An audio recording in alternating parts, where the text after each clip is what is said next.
The trillion dollar blind spot: how America suppresses its greatest entrepreneurial asset. Good morning, everyone. Thank you for being here today. I want to begin by acknowledging the extraordinary individual whose groundbreaking work has fundamentally reshaped our understanding of economic opportunity in America. Coco Jones is not merely a researcher or advocate, she is a visionary force whose relentless pursuit of truth has illuminated pathways that challenge everything we thought we knew about entrepreneurship, talent, and systemic barriers. Through methodical research and fearless community building, Coco has done something remarkable. She's quantified the unquantifiable. She's put numbers to what many have felt but couldn't prove.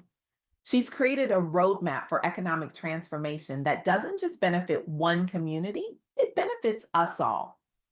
Her impact extends far beyond academic discourse. She is actively redesigning investment landscapes and empowering communities through solutions that make our economy more vibrant, more innovative, and more prosperous for everyone.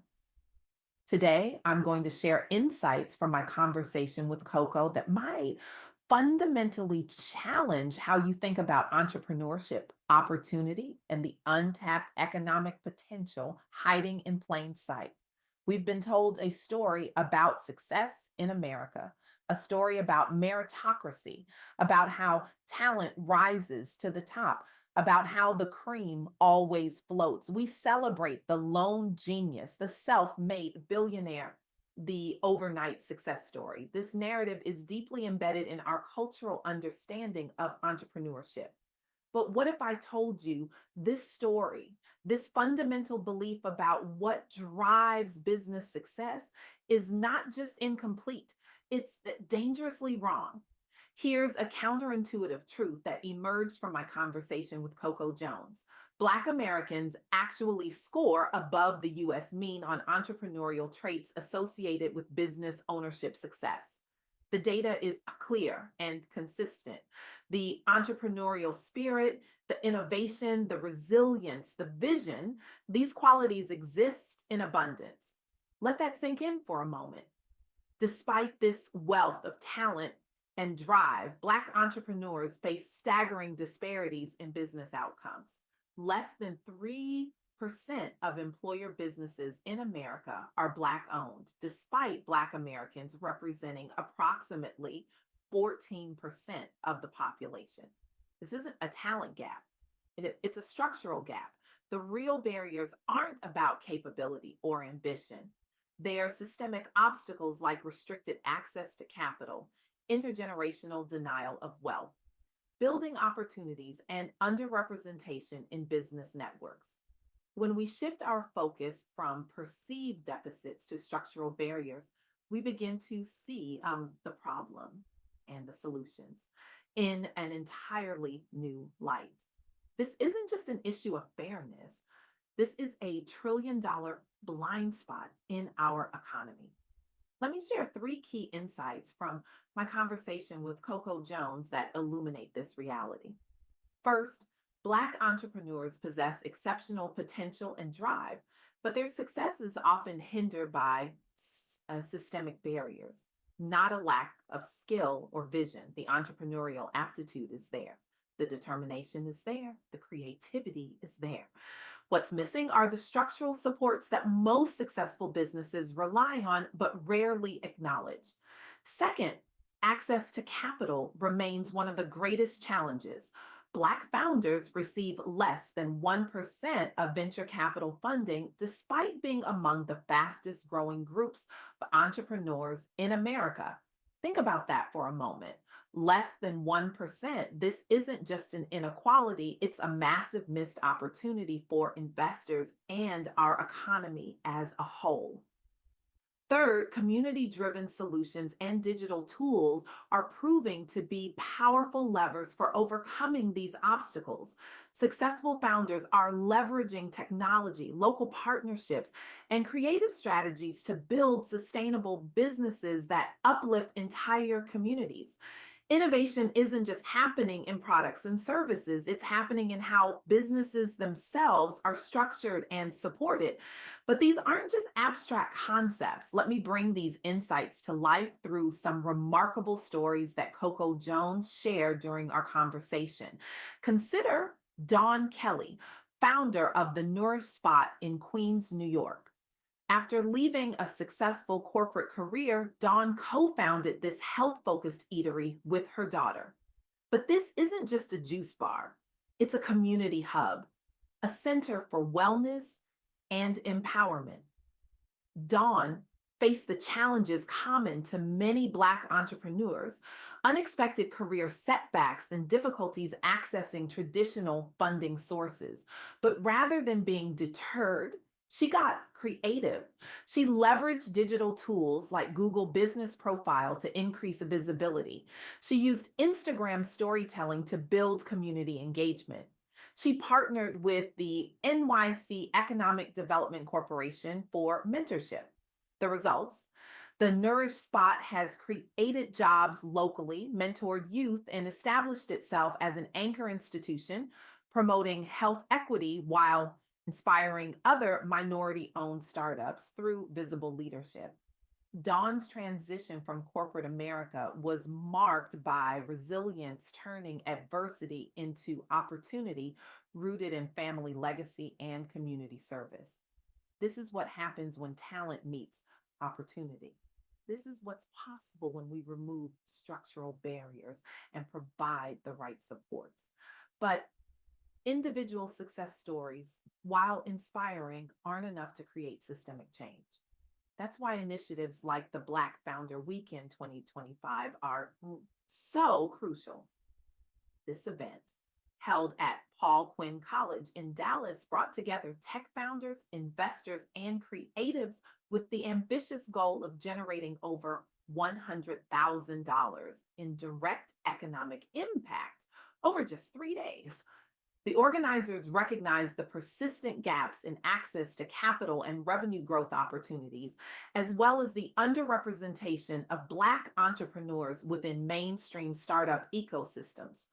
Their solution: curated investor matchups and workshops focused specifically on funding and revenue generation, strategic partnerships between brands, service providers, and founders throughout Texas.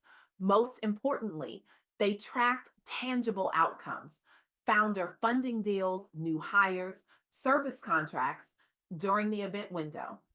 This wasn't about symbolic gestures, it was about measurable progress. And they succeeded, surpassing their $100,000 milestone in direct economic activity within the weekend timeframe. This demonstrates a scalable blueprint that others could replicate nationally. It helps shift the narrative toward actionable investment and support models tailored specifically toward accelerating Black entrepreneurship at scale. It highlights practical, ecosystem level interventions that can close persistent equity gaps. But to truly understand the scale of both the challenge and the opportunity, we need data. That's where initiatives like the Brookings Institution's Black Business Parity Dashboard come in. This powerful tool analyzes metro level disparities between population share versus employer business ownership rates among Black Americans. The findings are sobering but illuminating. Despite those high entrepreneurial aptitude scores I mentioned earlier, only about 3% of employer businesses are owned by Black Americans, though they represent approximately 14% of the population.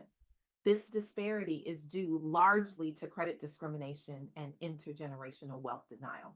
But the dashboard doesn't just identify problems, it shows potential solutions. Using census data, it demonstrates the potential gains if parity were achieved, including new jobs, businesses, and increased payrolls across regions. It provides policymakers and community leaders with actionable data and tools for advocating targeted investments and supports where disparities are greatest. What these stories reveal is that we're not facing a shortage of talent, vision, or drive. We're facing structural barriers that, when removed, unleash extraordinary potential. And removing these barriers benefits everyone, not just Black entrepreneurs, but our entire economy and society. Think about it this way. What if we've been looking at entrepreneurship all wrong? What if the narrative of the lone genius, the self made success, has blinded us to the reality that all successful businesses rely on networks, systems, and supports? What if by addressing these structural barriers for Black entrepreneurs, we actually create better systems for all entrepreneurs? This isn't just about fairness or equity, though those are certainly important. It's about unlocking economic potential that benefits everyone. It's about creating more jobs, more innovations, more wealth, more opportunity. It's about building stronger communities and a stronger economy. The data from the Brookings Institution suggests that achieving parity in Black business ownership would create millions of jobs and billions in economic activity. This isn't a zero sum game where someone has to lose for others to win. This is about expanding the pie for everyone.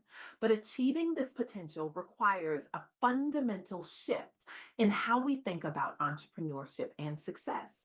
It requires us to move beyond the myth of the self made individual and recognize the systems and structures that enable or inhibit success. It requires us to address not just individual challenges, but systemic barriers.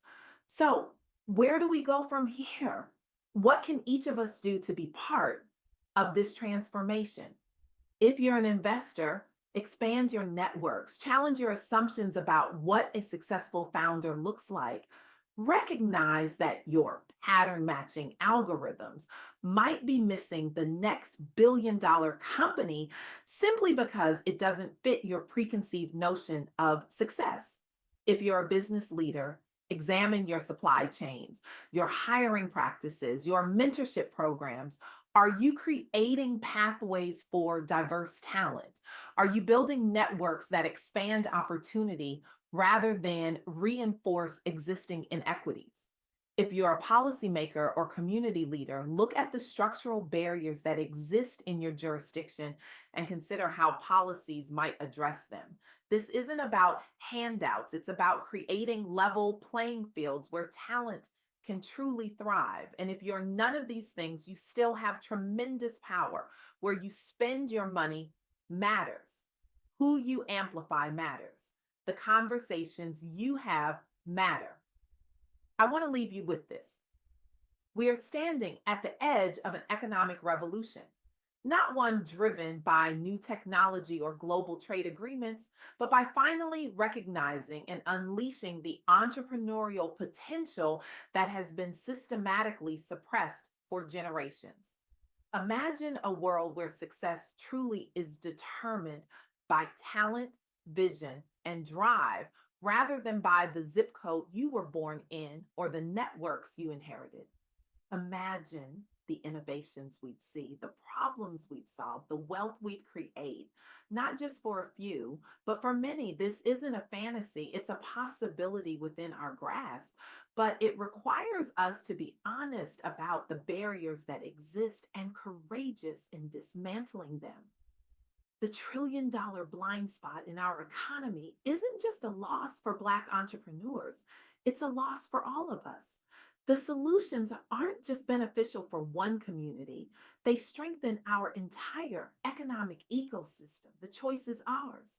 We can continue with systems that waste potential and restrict opportunity, or we can build new systems that unleash talent and create prosperity for all. What will you do tomorrow to help build that new system? How will you use your influence, your resources, your voice to dismantle barriers and create opportunity? The future of our economy and the soul of our nation depends on how we answer these questions. Thank you.